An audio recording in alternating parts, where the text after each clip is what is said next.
ما شفتش ملخص الحلقة اللي فاتت من وان بيس ووصول السي بي زيرو لجزيرة الايج هيد، فارجع شوفه الأول. ولكن في البداية لو انت لسه ما اشتركتش فانزل واشترك، لأن اشتراكك بيفرق معايا جدا. فنصلي على سيدنا محمد صلى الله عليه وسلم وندعي لإخواتنا وأهلنا في فلسطين، ويلا بينا نبدأ.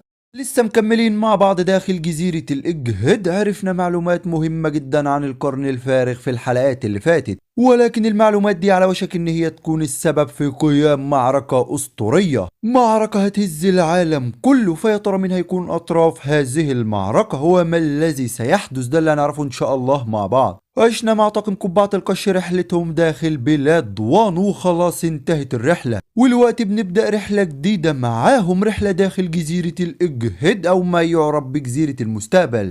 الأحداث بدأت تتصاعد والأمور بقت خطيرة جدا، خصوصا بعد ما كشفنا أسرار كثيرة محرمة، وحكومة العالم مش هتسكت. روبلوتشي والسي بي زيرو وصلوا للإيج هيد وتم رفض طلب نزولهم. دلوقتي سفينة السي بي زيرو واقفة وسط وحوش البحر الآلية اللي مش هتخليهم يعبروا مهما حصل.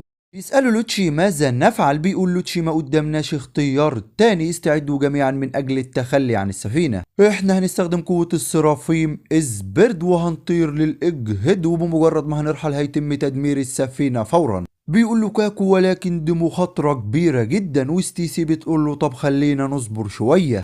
بيقول لهم لوتشي اللي عاوز يفضل ويموت هنا فأنا ما عنديش أي مشكلة. بالفعل السرافيم عنده نفس قوة فاكهة كوما، وبينقلهم جميعا لداخل الجزيرة. ووقتها الوحوش بيهجموا على السفينة وبيحصل انفجار كبير جدا. بيسمعوا لوفي وفيجا بانك وجيمبي وتشوبر كلهم بيستغربوا وبيتساءلوا ما هذا. بيقول لوفي ممكن يكون كوما لسه بيدور علينا. بيقول له فيجا بانك لا، الانفجار ده من بره الجزيرة، الظاهر ان السي بي زيرو وصلوا. بيستغرب لوفي من سماع اسم السي بي زيرو، وتخيل يا صديقي ان لوفي ما سمعش عنهم قبل كده، هو ما يعرفش غير السي بي 9 اللي قتلهم في الانيس لوبي. المهم في جابانك بيقول له ان السايفر بول دول هم منظمة تعمل لدى التنانين السماوية مباشرة. بيقول جيمبي ان دول لما بيتحركوا معناه ان في احداث هتهز العالم كله. وبالفعل يا اصدقائي بنشوف ان السايفر بول دخلوا جوه جزيرة الايج هيد. بتيجي الاخبار للسكان ان السايفر بول هجموا على وحوش البحر. الخوف بيبدأ يتملك الجميع. شاقة بيراقب وبيفكر هيعمل ايه. بيسأل فيثاغورس ازاي وصلوا لهنا. بيبصوا على السفينة بيلاقوا ان الوحوش دمرتها بالفعل. بيعرفوا انهم استخدموا قدرات السرافيم علشان يخشوا لجوه الجزيرة.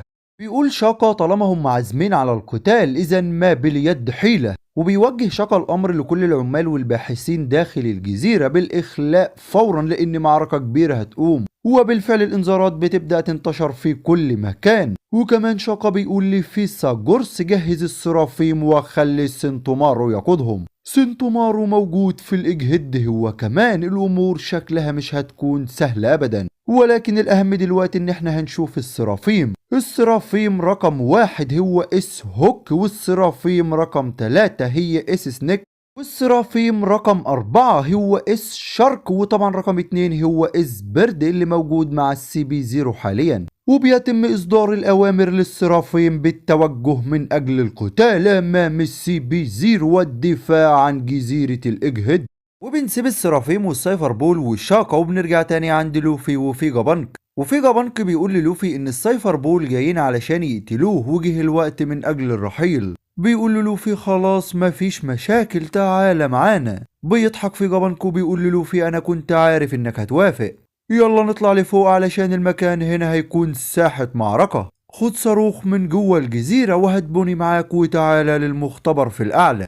وبيختفي في جابانك من قدامهم بالشكل غريب. وعند السايفر بول كانوا مبهورين بالجزيرة والوحوش اللي شايفينها. بيحاول كاكو يهجم على الوحش ده ولكن مفيش أي ضربات بتنفع عليه. بتقول له ستيسي ما تتعبش نفسك ده مجرد هولوجرام. بيقول لها لوتشي الظاهر انك عارفة الكثير من الأشياء هنا يا ستيسي. بتقول ستيسي احيانا بحس بالحنين للماضي. المهم ان كاكو بيقول يلا نطلع للأعلى ونعثر على فيجا بانك. بتقول ستيسي للوتشي شايف الخطين الموجودين في السحب، بمجرد اي حد ما يتجاوز هذين الخطين مش هيكون في احسن حال. وبالفعل كاكو بيحاول يتجاوزهم وبينفجر فيه شعاع ليزر انفجار قوي. بتقول ستيسي إن ده نظام الدرع الحديدي اللي بيحيط بالمختبر وهو المسؤول عن حماية المختبر، وبتقول للوتشي أنه لا يجب الاستخفاف بأهم وأذكى عالم في العالم كله.